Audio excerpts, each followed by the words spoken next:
In this video, we're going to take a look at a couple cool little vintage emergency radios. The General Electric GE 3-5900 and the Cobra 39 LTD.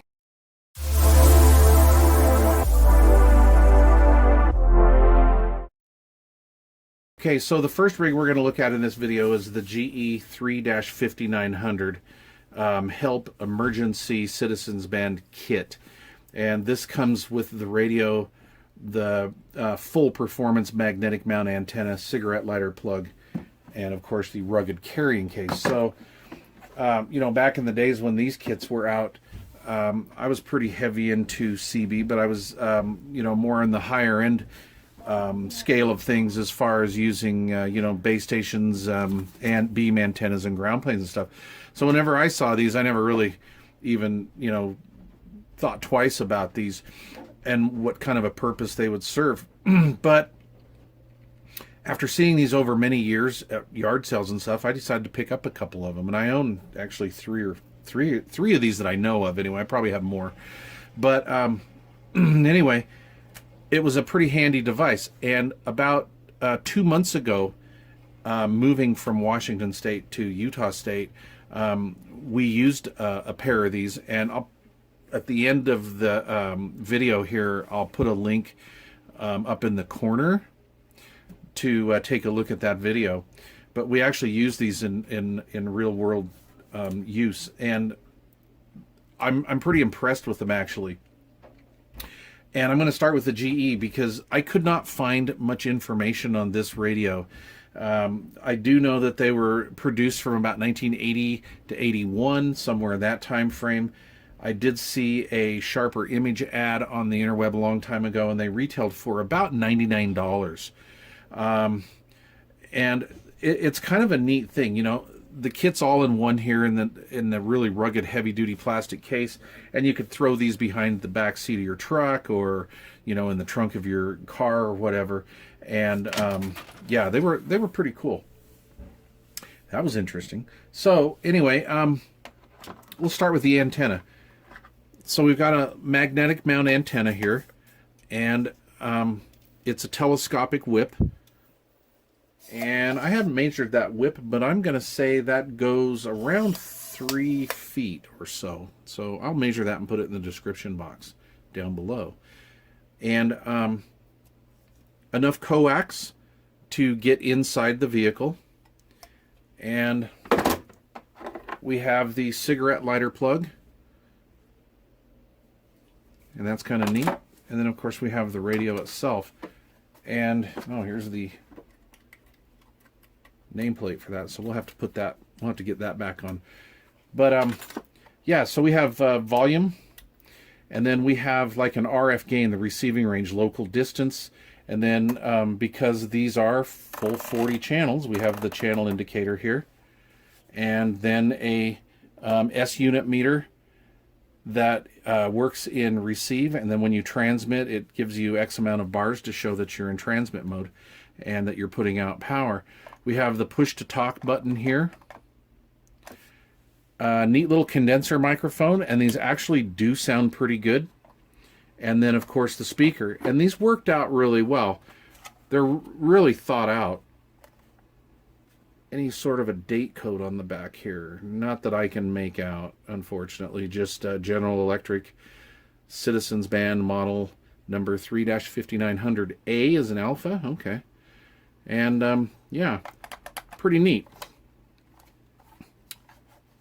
They are advertised at 4 watts output, and I have not put this on a meter or anything like that, and maybe I'll do that someday when I get my tech bench back up. But at this point, I do know that it works. It has a great receiver in it, and a fairly decent sounding transmitter. Between our vehicles, we were getting anywhere between 1 to 2 miles. In some instances, in kind of mountainous terrains, we were only getting about a half mile between units. And then there were times when, you know, we had some altitude and we were getting a little over 2 miles, maybe almost 3 miles. But they were working quite well. So let's move on to the Cobra. Okay, so the Cobra 39 LTD, just basically known as the Cobra S.O.S package. This is kind of a neat rig. Comes in its own little box. Not quite so friendly for carrying in your vehicle if you want to keep it boxed up, but you could take it out of the box and it comes as one self-contained unit. This is a neat piece of engineering. I actually think that Cobra did an outstanding job with this. This is kind of neat. So you just use the push to talk button here and it releases the little catch for the lid. So we have the radio itself hidden inside of the lid. We have the magnet mount antenna that will fold down so it can fit in there. And again, I'll measure this. I would imagine this is only about 3 feet tall as well. And then of course a nice little piece of plastic over there to protect your paint, which by the way, both these rigs, we used them at about, I don't know, we went, what, 1,000 miles. It took us a couple days, and no scratches on the vehicles or anything. Again, the little cigarette lighter cord with the 12-volt end on that. And then on this unit here, you push on the side, so this is your push to talk, a little walkie-talkie style, I guess you could say. And then again, this would be more of like an RF gain, but it's labeled as range. And then of course your volume. And then of course your 40 channel selector with highlighting, with 9 being highlighted here. And yeah, this one worked really well. And what you do here is you plug the antenna in and your 12 volts here. And then just as you're talking, so it's a little cumbersome, but you have the microphone right here. So it's kind of like a giant walkie-talkie. You can set this down on your passenger seat or whatever. And I do know that these are meant for emergency communications. But in a pinch, if you're out four-wheeling or something with some buddies or something, you could just use this as a nice little mobile rig. These worked out really well. Again, very good range. Now, in our caravan, we had 3 mobiles hooked up. So we had this one in one vehicle. We had this one in a vehicle. And then in mine, because I've got to be a big strapper, I had just a quick go-to radio. This is a Midland 4001 radio. Not really a good radio. I know that people are into these and stuff, and they actually do collect them, but I actually had the worst station out of all 3 of these. This was in, I think this was in my wife's CRV, this was in my daughter's Saturn, and this was in the rental truck, and I was using this radio on a Stryker 5K mag mount, which is basically the exact same antenna as the Wilson 5K. So these 2 radios in these cars, these guys were getting a mile and a half distance between them. I think we were all pretty equal in that. I probably had more receiver or transmit distance, but I couldn't receive. The problem with this was I had so much gain with the antenna and everything. I was getting ignition noise from the rental vehicle, and this was kind of hard to hear. I could hear some voices in the background, and my wife was on this one, and she says, you know, I can hear Skip and stuff in here. These guys could hear local stations because they had a clean receiver in these due to the radios themselves, and then the antennas didn't have so much gain to them that they were actually not picking up the interference from the ignition or the electronics in the car. So overall, these 2 units actually perform better than this one, which totally blew me away, but yet does make sense. So that was kind of interesting. If you happen to see any of these rigs at a yard sale and you're just looking for something to throw in the car for emergency communications, or maybe you have somebody that asks you about these, you know, hey, are these things for real? I saw one at a yard sale. I can get them for, you know, $5-10. That's fine. I would definitely go for it. I was very impressed. These things do work. They're a serious performer.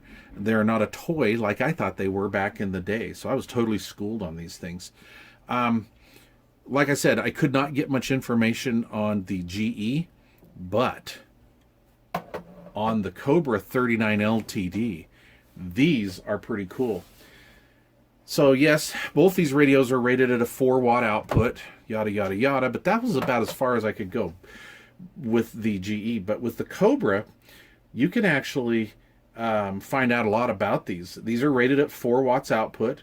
They current draw on these things in receive mode, they're like 150 milliamps, so that's like any, you know, modern CB radio.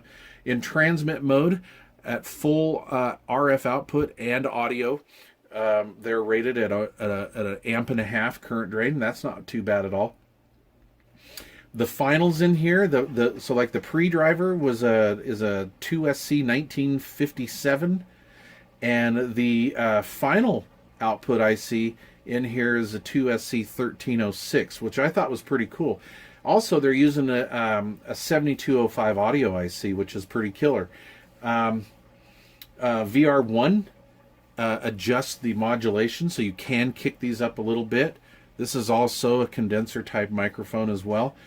The transmit audio frequency response was from 300 to 3000 hertz, so that's totally communications audio there. And same thing with the receiver, from 300 to 3500 or 3000 hertz, somewhere in there.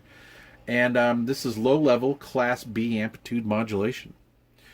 It has an LC7131 IC. Now, I haven't run across one of those in decades. They put that same PLL chip in some of the old Couriers. This is actually modifiable. And I believe this starts at around, you modify this with one single toggle switch. And if I'm not mistaken, these started around 27,420, 425, somewhere like that, and then they go up. And I don't really remember if this chip configuration or PLL configuration had hits, skips, and misses and all that. But anyway, this is a pretty serious little rig here. I'm actually really impressed with it. Let me look here. Is there a date code on this one? Well, look at that. This one was produced in May of 1986. So production on this one went farther than I thought. I was under the assumption that these were going from about 1981 to about 84. But yeah, they've actually produced these for a long time. That being said, I've just seen more of the GE version on the market. So that's pretty interesting. Anyway, all right.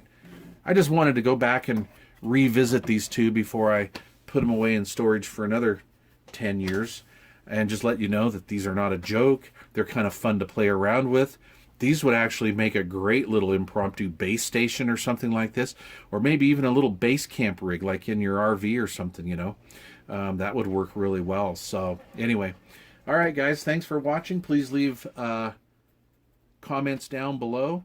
If you have any questions, get back with me on that, and please don't forget to subscribe.